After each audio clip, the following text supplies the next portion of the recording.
What's up, everybody? So today I have a brand new servo to go into my XMaxx because the other one stopped working on a backflip, and I just thought, why not get an upgrade because it needs it. So this is the 2585X metal geared servo, direct replacement for the XMaxx from Traxxas, and in the package it includes servo, harder spring, and then an aluminum rod just for the steering to replace this rod. Since this servo has about maybe 100 or 150 more ounces of torque than the servo that's already in there, you're definitely going to need all this stuff to go along with it.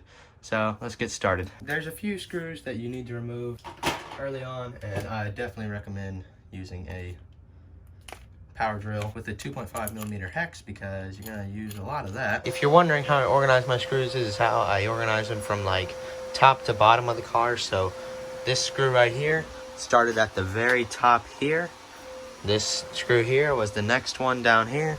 This screw here was there. These two screws here were in there.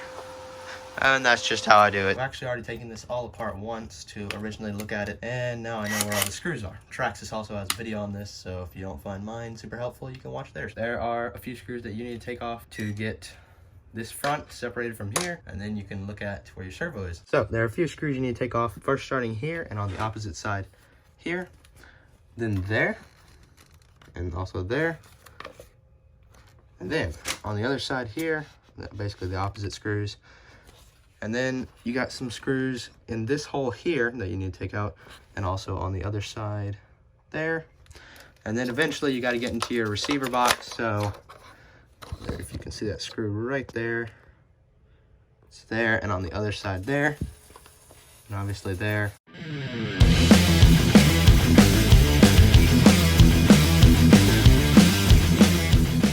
So I took out all those 4 screws, and you're almost there to removing the very front of your entire XMaxx off from the middle and the back.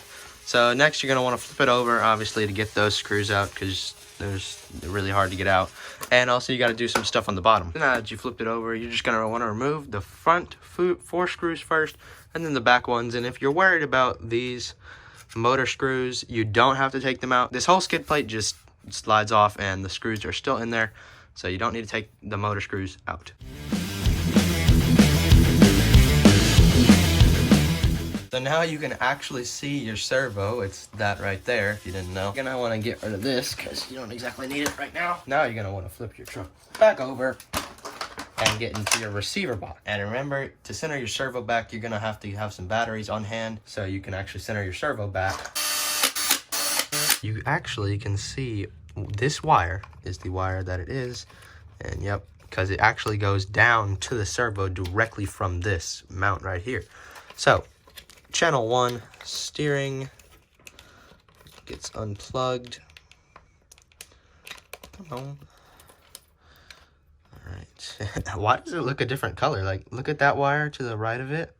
It's like pure white. This one's like yellow. Now that your servo wire is out, you're gonna want to flip this over.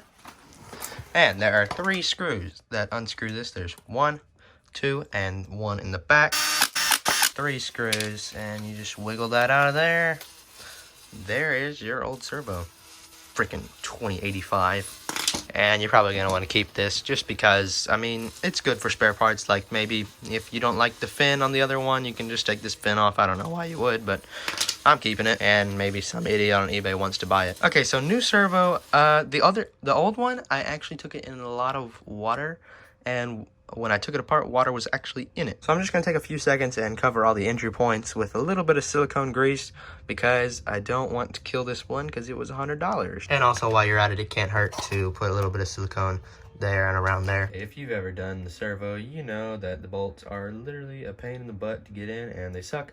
But I got them all off, and then I put silicone in between the creases everywhere, and I also put it where the bolts go in. I don't really trust the rubber seal, and especially I put it down here where the wire comes out because I don't trust that either. If you see on the chassis, there's a little hole right there where the steering is, and that is where the wire goes in, obviously. So you're gonna want to put the wire in there. Even though it looks a little bit weird with the flat part like this, it goes like this because there's literally no other way it can go because of the mounting position. And the ridged part goes on the bottom.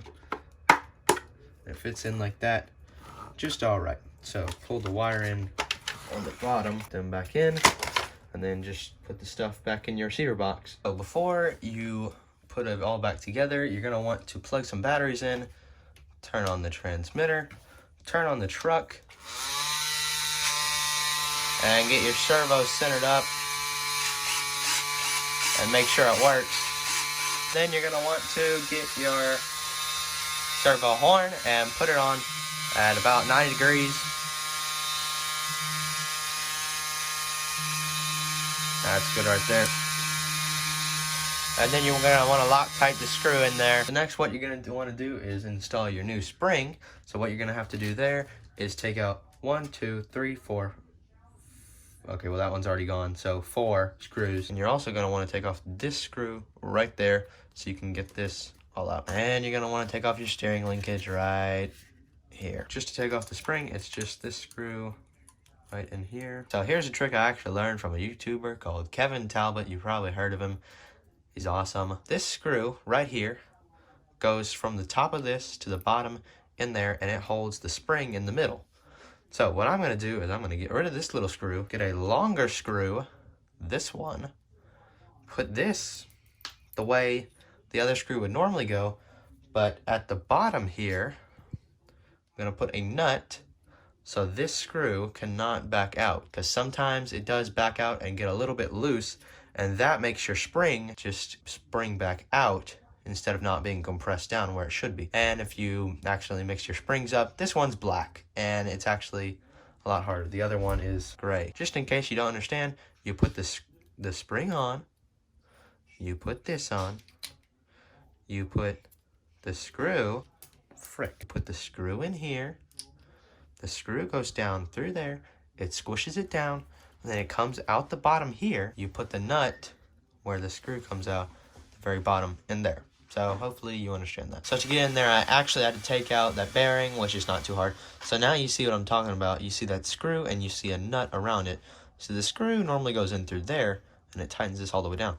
The point of the nut is so the screw cannot back out, and then in turn making the spring go out, so you get sloppier steering. This will definitely make your steering better. And before you put everything back together, make sure everything steers freely and it's all free so you don't put it back together and it steers like crap. And before you put it all back together, you're gonna want to take off this little linkage right here and put the upgraded one on.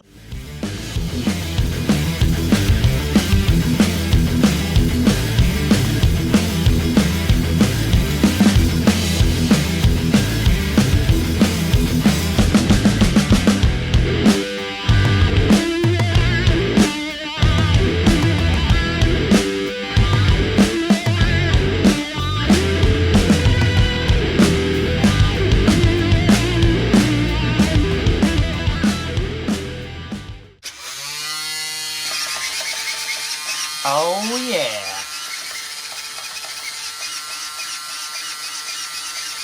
Let's just take it outside, even though it's totally dark on the driveway, and just test it out. You already know that I got the mind of a 5-year-old, and it's kind of scary out here, so I'll make this quick.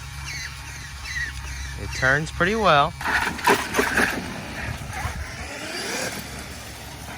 It seems better.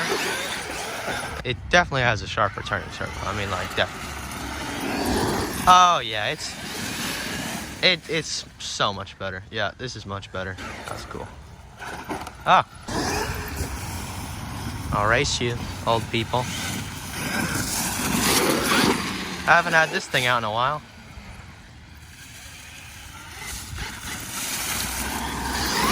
Yeah, it's much more responsive now with that new servo.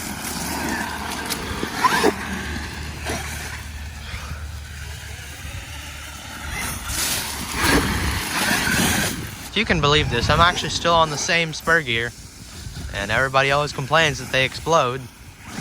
Mine hasn't. I'm still on the same one after a year, a literal year. And the same pinion, actually. Alright, that's enough. So yes, it definitely is better. I don't know if there's a B, C on this truck. I don't think there is, but it definitely is better. So guys, thanks for watching. Don't forget to comment, like, and subscribe. I'm gonna go inside. Bye.